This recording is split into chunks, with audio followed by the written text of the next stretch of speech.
we'll get up here.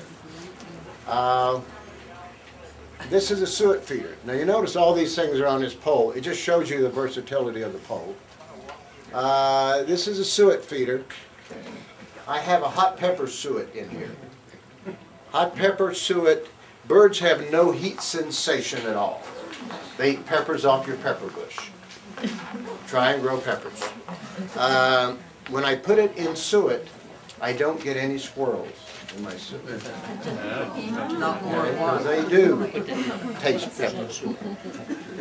There's a product out. If I didn't want squirrels here, a pepper spray of any kind of hot sauce, spray on your peanuts, and you won't get squirrels on your peanuts.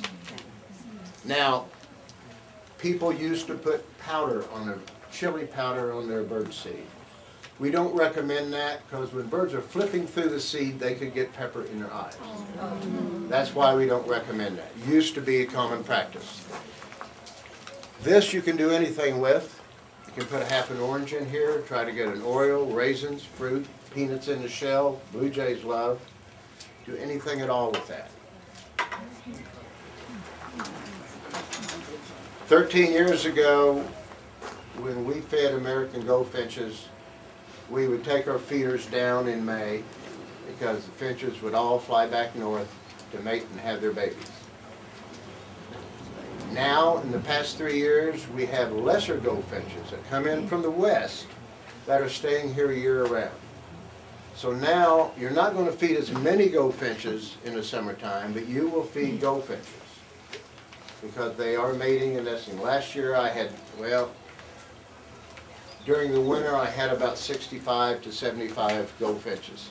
Summertime I fed 15 last year, but that's increased every year. A thistle feeder, thistle is the only seed in a shell that won't germinate. It'll stack up on the ground, you need to rake it out, but it won't germinate.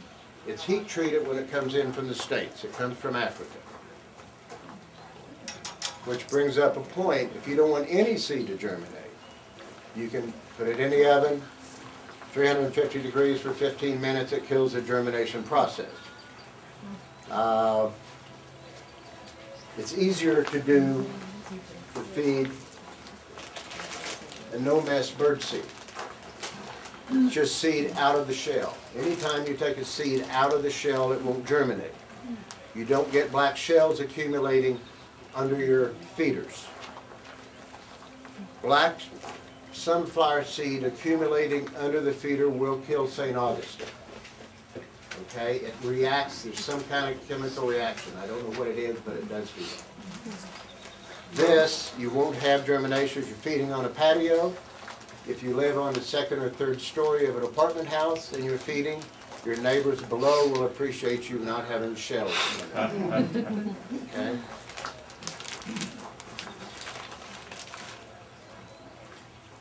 Now, problems that you can have and how to solve them. We talked about doves. This solves raccoons and squirrels, keeps them from climbing up. Can snakes get in there? What's that? Keep snakes out? It'll keep out snakes and rats. Now, so people that like squirrels are lovely little furry creatures. People that don't say they're rats without hair. So, you don't. I don't have many squirrels, so I like them. Now, they say... Do you have grackles? Do I have grackles? Yes, I do. They come and go.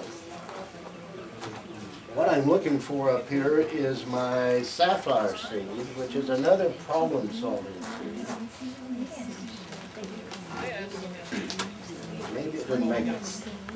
Here we go. If I didn't want squirrels, I didn't want to buy a cage, I didn't want to buy a baffle, and I wanted to keep out squirrels, I would feed safflower seed. Not sunflower, but safflower. Safflower will keep out blackbirds and squirrels. It's a #2 favorite seed of cardinals. Cornell School of Ornithology, they do all the bird studies, all the sounds and everything.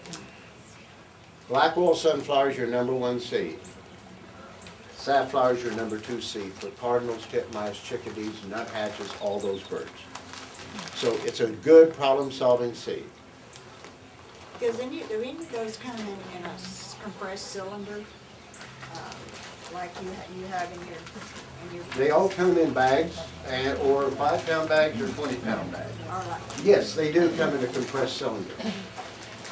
You can put those compressed cylinders in this feeder here, because it has a hole in it. So that, But you can use safflower. Just that? Do you have one that has just that? Yes, Okay. yes. You don't want to mix it thinking, because then the squirrel just goes through and picks out the sunflower seed. If I wanted to do, we talked about black oil sunflower, premium black oil sunflower is your number 1 seed. That's what I would feed if I didn't mind the shells. Whenever I feed a variety of good seed, it's not the blend you see that's called wild bird seed. This is a supreme blend. It has number 1 black oil sunflower, number 2 some safflower seed, number 3 sunflower chips out of the shell for small birds, and some striped sunflower that titmice like. Doesn't have any fill seed in here. So that's going to get, you're going to have less seed going down on the ground. We haven't talked about hummingbirds, and boy, what a great time to talk about hummingbirds. They're here.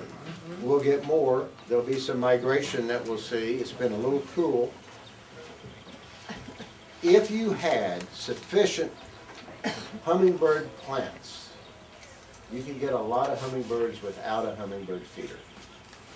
But during July and August, when it's so hot, it's nice to have nourishment for it. This is a feeder that we sell a lot of. It's easy to clean. It will go in the dishwasher. It won't leak, and it's guaranteed for life. And it has a built-in ant moat. Fill it full of water to keep ants out. I put it in here. I don't have to fill it up. Hummingbirds have a beak and a tongue. They can get to the bottom of this feeder. Sometimes I only want to fill this 3/4 full. No problem. We want to make our solutions 1 part sugar, 4 parts water.